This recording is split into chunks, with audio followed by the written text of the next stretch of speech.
দুর্নীতি তদন্ত করক যে দুর্নীতি তদন্ত করক যে দুর্নীতি তদন্ত করক দুর্নীতি তদন্ত করক যে দুর্নীতি তদন্ত করক যে দুর্নীতি তদন্ত করক নল আছে নল আছে নল আছে যে দুর্নীতি তদন্ত করক। অসম প্ৰদেশ কংগ্ৰেছ কমিটিৰ নিৰ্দেশ মৰ্মে আমাৰ চন্দ্ৰপুৰ ব্লক কংগ্ৰেছৰ উদ্যোগত আমি গুৱাহাটী মহানগৰ জিলা কংগ্ৰেছৰ সহযোগত আজি আমি এক ধৰ্ণা কাৰ্যসূচী ৰূপায়ণ কৰিবলৈ আহিছোঁ। আপোনালোকে সকলোৱে জানে যে বিজেপি চৰকাৰ অহাৰ পিছত ঢাক ঢোল বজাই তেওঁলোকে এখন আঁচনি আৰম্ভ কৰিছিল, যাৰ নাম আছিল জল জীৱন আঁচনি। তেওঁলোকে কৈছিল হৰ ঘৰ জল হল ঘৰ নল, কিন্তু কাৰ্যক্ষেত্ৰত হল কি? পাইপ পুতা দেখা পালো, টেংকিও কৰা দেখা পালো, ঠিকাদাৰ কিছুমানে বিলও পালে, মন্ত্ৰী কমিশ্যনটো আগতেই ললে, কিন্তু আজিলৈকে মানুহে পানী নাপালে। এই যি দুৰ্নীতি হল, কমিশ্যন ৰাজৰ অংকৰ কাৰণে এই আঁচনিখন কৰিলে, তাক আমি ধিক্কাৰ জনাইছো।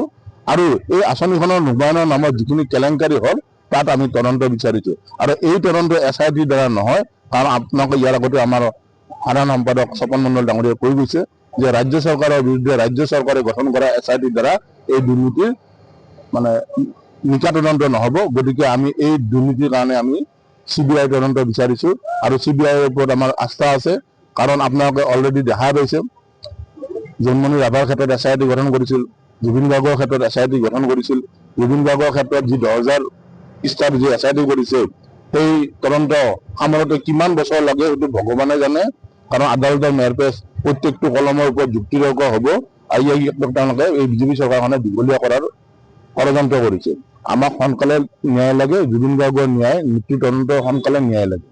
আৰু লগতে আমি যিটো আঁচনিৰ কাৰণে আজি ধৰ্ণা কাৰ্যসূচী লৈছিলো, জল জীৱন আঁচনি, এই আঁচনি যাতে আচলতে মুখ্যমন্ত্ৰীয়ে লগে লগে আমাৰ অসমৰ মন্ত্ৰী আমাৰ জয়ন্তমল্লক পদত্যাগ কৰিবৰ কাৰণে বাধ্য কৰাব লাগে আৰু CBI দ্বাৰা তদন্ত কৰিব লাগে। কাৰণ তেওঁলোকে যিটো ঢাক ঢোল বজাই আঁচনিখন আৰম্ভ কৰিছিল, আজি সকলো ফুটুকাত ফেনত পৰিণত হৈছে আৰু আঁচনিবিলাক চব গুৱাহাটীত হৈ পৰি আছে পথাৰে পথাৰে।